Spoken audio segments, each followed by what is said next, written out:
Can you tell the fans a little bit more about the story behind 3D Dream Drop Distance and kind of how that fits into the whole Kingdom Hearts series? Kingdom Hearts 3D takes part right after Kingdom Hearts Recoded, and it centers on Sora and Riku taking the Mark of Mastery exam. Yensid calls on Sora and Riku, and he wants them to become Keyblade Masters. So they go on a quest, a journey to become Keyblade Masters into these worlds of sleep, worlds of dream, and they go around opening keyholes for each world. So this is the first Kingdom Hearts game to be on the 3DS. I mean, we had obviously Recoded on the DS, but the 3DS gives us new features, the 3D obviously being the main one. How has that helped Kingdom Hearts 3D? What role has that played in the game? Well, we really wanted to integrate all the 3DS features into the game into a sort of seamless manner.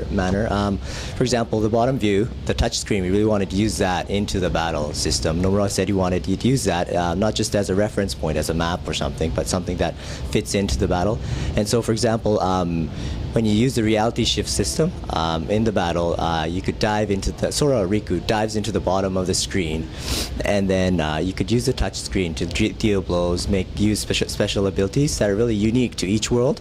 For example, Tron Legacy world, you get to hack or crack your enemies and sort of control them. And a lot of words appear. There's sort of a program code that appears. If you touch them, you get to control your enemies. For Fantasia, you could play musical notes, and then flowers that would bloom and rainbows would appear, and sort of changes the whole reality of that world. I guess for the Three Musketeers, there's a comic book that comes on the bottom of the screen, and that lets you touch the comic book and multiple blows to your enemies. So that's, I thought was sort of cool. Also, we have a Dream Eater system. Dream Eater system, and what you can do is you could actually pet your Dream Eaters. They're sort of your mascot pets, and you could feed them using the touch screen. And I guess that gives it intimacy with your character. I think the player will get attached to his or her Dream Eater.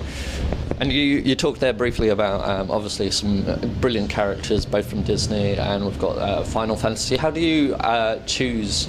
I mean, we're getting all our favourites back, but how do you choose new characters to feature in the game? I mean, there's so many to choose from, right? Well, I guess first we come up with the ideas for the world, and then that sort of we fit the characters in which fits the sort of world. For Traverse Town this time, Nomura wanted to use the world that ends with you characters, and that was sort of a surprise for us. We didn't really expect that, and but it was a good thing because I think we were able to bring something new to Traverse Town. We sort of made new images for the city, for the maps. For example, some of the buildings sort of resembled Shibuya in a way. The fountain, for example, and a lot of graffiti, and that gave it a whole new sort of look. I thought that was really fresh. And are there any characters or worlds that you couldn't fit in, or that you'd personally like to see in the future of the Kingdom Hearts series? For Kingdom Hearts 3D, we were planning on doing Fantasia 2000 and Fantasia at the beginning of the game, back at the beginning of the production. And, well, for example, we wanted Riku to go to 2000 and Sora to go to the old Fantasia. But in the end, we've found a lot of good locations in Fantasia. There was a lot of rich content, so we just decided to concentrate on that. On a personal note, I would really like to make a Pixar world. That would be kind of cool. Toy Story. It'd be amazing, I think. And you briefly touched on the Dream Eaters. They're pretty much completely new to what we've seen before in Kingdom Hearts. Could you give us a good idea of how they feature in the game? What was their inspiration? Because they have quite a strong visual style as well. Nomura first came up with Bao Meow as a sort of dog, cat sort of character, and he just wrote it up in a simple manner. It's really kind of cool. I thought he was just joking when he first gave it to us. But when we made movements, animation, and effects, it was really kind of cool and cute. And after that, we sort of got inspired and drew a lot of bats and rams and all sorts of animals. And I guess the concept, in a way, was for them to be cute with a little twist. Cute and a little twisted, so it's not really well, it's kind of, they have a lot of character in them, I think.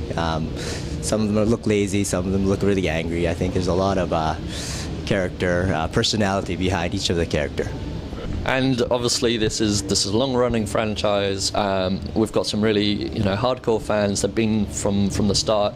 How are you hoping to see them react once they've finished the game? What are you looking for from an emotional level from your fans once they've finished 3D? Well, at the very end, we've added a lot of last bosses battles, so I think in a way, I think they'd feel a lot of success, the feeling of success, and also I guess Kingdom Hearts 3D really directly connects to Kingdom Hearts 3, so I think there should be a feeling of maybe anticipation, I think, for the future, I guess.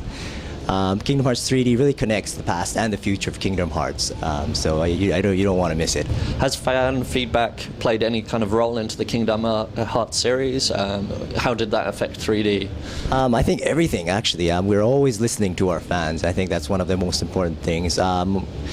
Choosing of the worlds, for example, Notre Dame, we sort of chose Notre Dame because a lot of the user input said they wanted that world inside the game.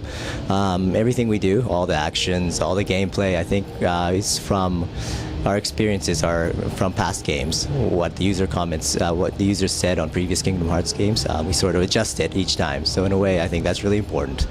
And I'm looking forward to hearing a lot of the comments for Kingdom Hearts 3D.